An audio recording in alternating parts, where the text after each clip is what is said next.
سڵاوتان لەوێ خۆشەویستانی من سروود خۆشید فەرمانبەر لە سەرۆکاتی زانکۆی پۆلیتەکنیکی هەولێر و ئەندامی لیژنەی ڕاوێژکاری بۆ پڕکردنەوەی فۆرمی زانکۆڵاین لە خزمەتی ئەوەی خۆشەویستین بۆ ئەوەی ڤیدیۆی ئەمجارەمان باسی بەشی ڤێتەرنەری بکەین لە پەیمانگەکانی هەرێمی کوردستانە کەمترین کۆنمەری وەرگیراو بۆ بەشی ڤێتەرنەری لە پەیمانگەکانی هەرێمی کوردستان بۆ ساڵی خوێندنی 2021-2022 چەندە؟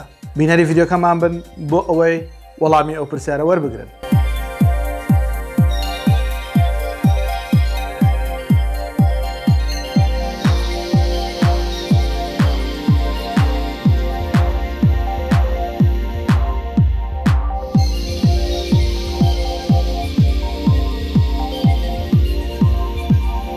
خۆشەویستان ئێمە کە باسی کۆنمرەی ساڵی 2021-2022 ئەکەین واتە باسی کۆنمرەکانی ساڵی پارەکەین کە لە زانکۆ پەیمانگەکان وەرگیراون. ئەلبەتە ئێمە بۆیە ئەو کۆنمرانە بۆ ئەوەی خۆشەویست باسەکەین لە ڤیدیۆکانمان تاوەکو بناغەیەک وەکو سەرەتایەک بەکاری بێنن لە کاتی پڕکردنەوەی فۆرمی زانکۆڵاین چونکە هەڵبەتە ساڵانە کۆنمرەکان زیاد و کەمە لەوانەیە بەرزتر ببنەوە یان نزمتر ببنەوە بە زۆریش لە نێوان 2 تا 5 دەرەجەیە زیاد و کەمە بەڵام گرنگ ئەوەیە لە کاتی پڕکردنەوەی فۆرمی زانکۆڵاین ئەتوانن ئەم کۆنمرانە وەکو بناغەیەک بەکار بێن.